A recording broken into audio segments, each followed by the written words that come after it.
Сәлем достар, көктемнің алғашқы күні құтты болсын, және де алғыс айту күні құтты болсын. 8 мартқа қарсы осындай әдемі боксты жинайтын боламыз. Ендеше менімен бірге болыңыздар, каналыма тіркеліп, осы видеома лайк басып, қолдап қойыңыздар. Ендеше бастадық. Ең алдымен шаблондарымызды шығарып аламыз.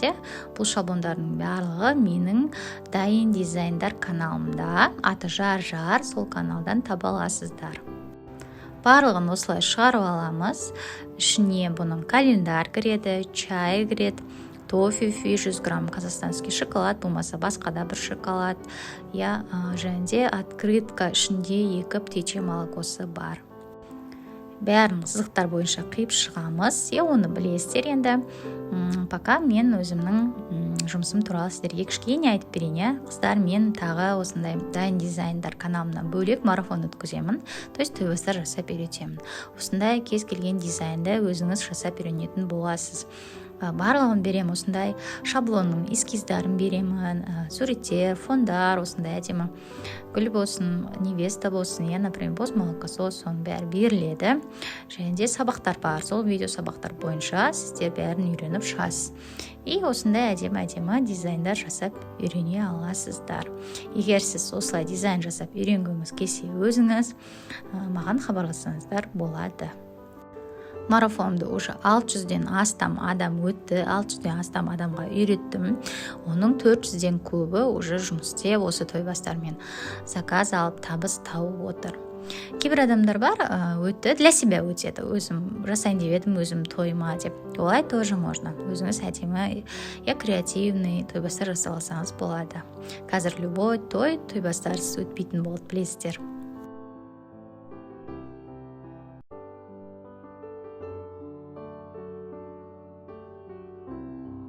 Шаблондарымыздың бәрін қиып шықтық.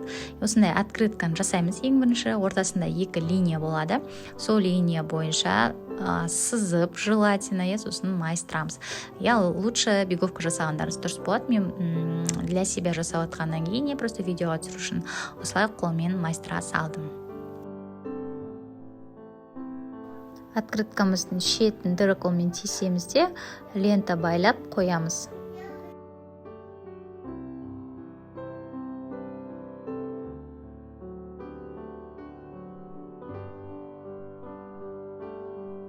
Открыткамыз почти дайын. Енді ішіне птичье молоко саламыз. Птичье молоконың сыртына фантигін ораймыз.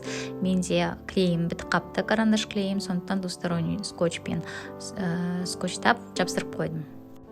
Кейін шоколадның фантигін жабыстырып болғаннан кейін открыткаға да птичье молоконың скотчпен жабыстырдым. Осы открытканың ішіне, бір шетіне, шоколадқа жабыспайтын шетіне сурет қоюға болады, немесе пожелание жазуға болады. Енді тофифиді осылай жинаймыз. Жиналу оңай, просто видеоға түспей қапты. Осы жеріне скотч жабыстырып жинай саласыздар. Кейін шоколадты жинаймыз. Шоколадты жинау тоже оңай, оны білесіздер. Енді осындай коробка для чая бар, соны жинайтын боламыз. Жиналу оңай. Ішіне любой нәрсе салсаңыз болады. Чай болсын, конфет болсын, орешки болсын, по желанию. Осындай шетіне двусторонний скотч жабыстырып жинаймыз. Астына тоже двусторонний скотч жабыстырып жинайтын боламыз.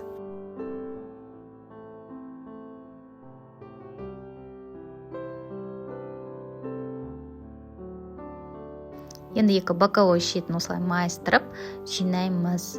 Сол кезде осындай әдемі болып шығады коробкамыз. Үстін дырықылмен кесеміз де лента байлап қоямыз.